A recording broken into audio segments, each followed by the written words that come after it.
សរសើរនោះនៅក្នុងសហគមន៍យើងខ្ញុំ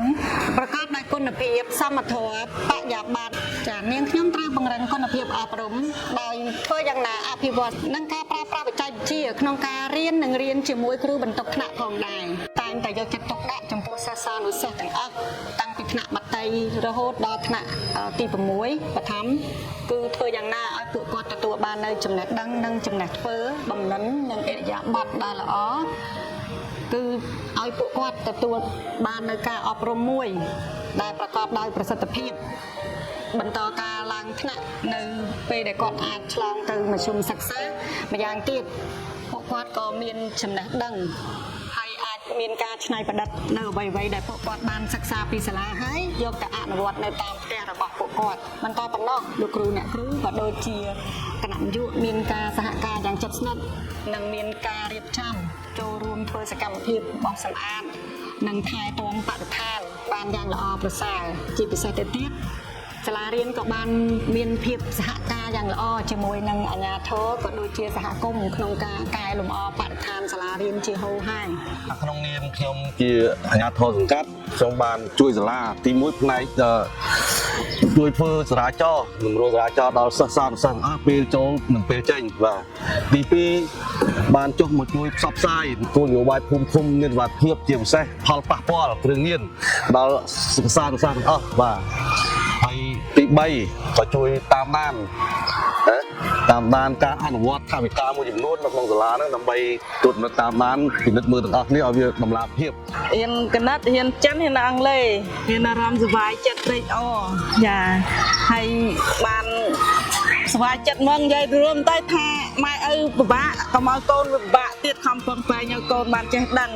ចាគាត់យកចិត្តទុកដាក់ជាមួយកូនខ្ញុំឲ្យគាត់នឹងច្រើនណែនាំថាឲ្យខ្ញុំនឹងឲ្យកូនមករៀនទៀងពេលវេលា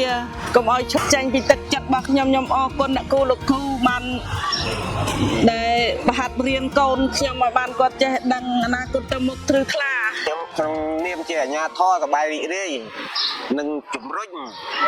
សិស្សដែលគ្រប់អាយុទូទៅឲ្យមកចូលរៀន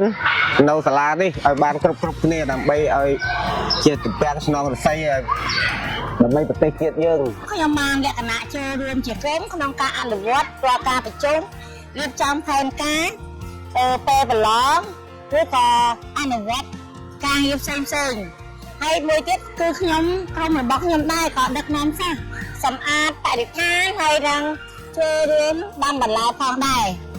សម្រាប់អាណាព្យាបាលនៅក្នុងថ្នាក់រៀនរបស់ខ្ញុំគាត់បានចូលរួមជំរុញការសិក្សារបស់កូនរាល់ការប្រជុំដែលខ្ញុំអញ្ជើញមកគាត់បានចូលរួមទាំងអស់គ្នាហើយនឹងបានជួយសាលាឬក៏ជួយនៅក្នុងថ្នាក់រៀនរបស់យើងបានល្អដែរពួកខ្ញុំមានតួនាទីជួយតុបតែងថ្នាក់រៀនជួយអ្នកគ្រូលោកគ្រូចឹងទៅបើបន្ទប់ថ្នាក់គាត់មានខ្វះខាតសម្ភារៈតុបតែងថ្នាក់រៀនមួយចំនួនអញ្ចឹងក្នុងនាមខ្ញុំជាប្រធានកកថមានតួនាទីនឹងជួយប្រម៉ែប្រមូលដើម្បីជួយតុបតែងថ្នាក់រៀនដូចជាទិញស្លាយរូបភាពឲ្យក្មេងៗគាត់ទទួលការសិក្សាថ្មីហើយមួយទៀតក្មេងបើយើងក្នុងបន្ទប់ថ្នាក់រៀនយើងមានស្លាយអញ្ចឹងគាត់អាចនឹងរៀនបន្ថែមឲ្យទាន់សម័យជឿនលឿននឹងគេអីចឹងទៅអញ្ចឹងបើសិនជាតាមបន្ទប់ថ្នាក់រៀនមានខ្វះខាតក្នុងនាមខ្ញុំជាប្រធានកកថខ្ញុំអាចនឹង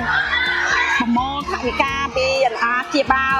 បន្ថែមទៀតដើម្បីមកតុបតែងថ្នាក់រៀនយើងឲ្យល្អប្រសើរជាងមុនចឹងទៅ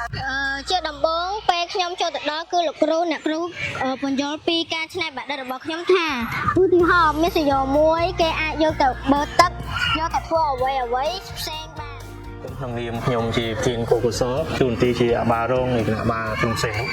តុបផ្សាយអប់រំផងជួយទៅលើការងារគាត់នៅក្នុងសាលានេះទី1យើងផ្ដោតទៅលើធនធាននេះយើងដើមចេញពីលោកគ្រូដែលជានាយិកាសាលាហើយនិងបុគ្គលិកទាំងអស់ទី2គឺផ្ដោតសំខាន់ទៅលើការងាររៀបចំហេដ្ឋារចនាសម្ព័ន្ធសម្ភារៈបរិក្ខារផ្សេងនៅក្នុងសាលាទៅមិនធានាបានលើស្តង់ដារបច្ចេកទេសគ្រប់ទី3គឺផ្ដើមត្រួតពិនិត្យនិង ចិត្តទុកដាក់ពោះទៅលើការរៀបចំស្ព័ន្ធភាពសម្រាប់ភ្នាប់ហេដ្ឋារចនាសម្ព័ន្ធនិងអនាម័យបរិស្ថានទាំងនៅផ្នែកខាងក្នុងបរិវេណនិងផ្នែកខាងក្រៅដើម្បីធានាបានទៅលើសម្រាប់ភ្នាប់សន្តិសុខល្អទៅដំណើរការរៀននិងបង្រៀនទៅបានល្អជៀសវាងការរំខានទៅប៉ះពាល់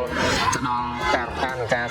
រៀននិងបង្រៀនរបស់សិស្សានុសិស្សទី3គឺផ្ដោតសំខាន់ទៅលើការសន្តិសុខសុវត្ថិភាពនៅក្នុងនាមខ្ញុំជាអបារងផងដែលយើងទូក្នុងបទបាលសាធារណៈដែលយើងមានកម្លាំងគណៈវិកាយភាពគាត់មកសិក្សាបានទៀងទាត់ណាដោយមិនប្រាសចាកទៅការកិច្ចម៉ោងឬក៏ទៅធ្វើសកម្មភាពអីផ្សេងៗនៅក្រៅផ្ទុយពីគោលដៅនៅសាលានឹងផ្ដោតសំខាន់លើការគៀងគរណាសពរជនក៏ដូចជាមេដាអាណាព្យាបាលសិស្សដើម្បីជួយជ្រោមជ្រែងទៅលើការរៀបចំបរិក្ខារសម្ភារៈស្ព័ន្ធភាពសម្រាប់ភ្នាប់និងម៉ោងឧបករណ៍ផ្សេងៗដើម្បីធានាថាធ្វើម៉េចឲ្យការរៀននិងបង្រៀននេះយើងគ្រប់ស្តង់ដារទៅតាមយាមចែកទេសរបស់ក្រសួងអប់រំ